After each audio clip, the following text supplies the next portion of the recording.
Iran threatens to wipe Israel off the map, and Israel is accused of genocide.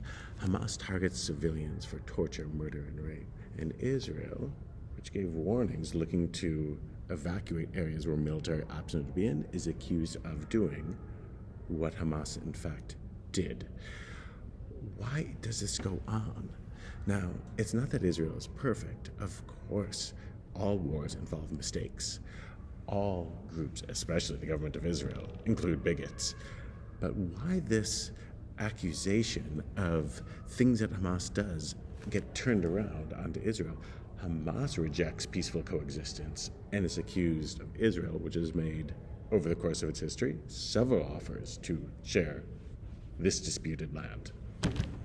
Sigmund Freud said 3,000 years before I set up my couch, the Jews invented the scapegoat in Leviticus, who shall bear all their iniquities to a barren region, and the goat shall be set free in the wilderness. That's this week's Parsha. I got the quote from the Sapir Journal. Put the link below. This is the Yom Kippur ritual that we read about this week in the Torah. The Israelites take two goats. One is sacrificed to God, and the other, they confess all the things they did wrong, all the things that they're uneasy with in themselves, all the things they feel guilty about. And they send it off, seemingly to die in the wilderness. This is the scapegoat. They feel better having said the things that they did wrong, putting it on something else, and sending that off. Freud, though, noted that this was moral progress. No more human sacrifice to appease the gods. It used to be that people sacrificed other people to relieve their guilt over their own moral difficulties. It was progress to put it on a goat. I think that what's going on is that many people are using Israel, the Jewish state, as their scapegoat. We live in a world of moral complexity. Things aren't so morally complex with Hamas. They're actually a genocidal organization, and they'll say as much to anyone who gives them enough respect to listen. But campus protesters,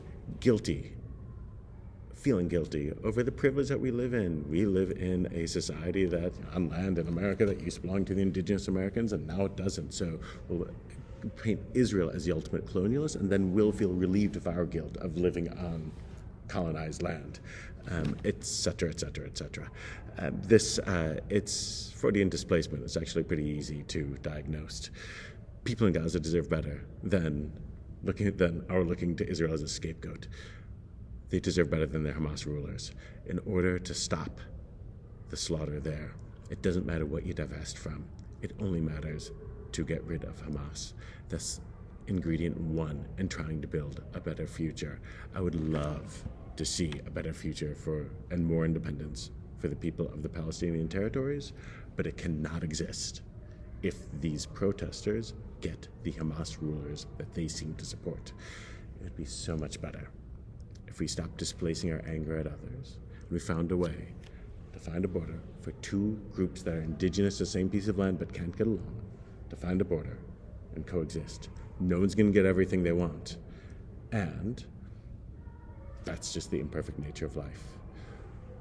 We don't have to look back to Freud to know this. We can know it from reading the Torah, or we can know it from the endless cycle of violence that support for Hamas would promise.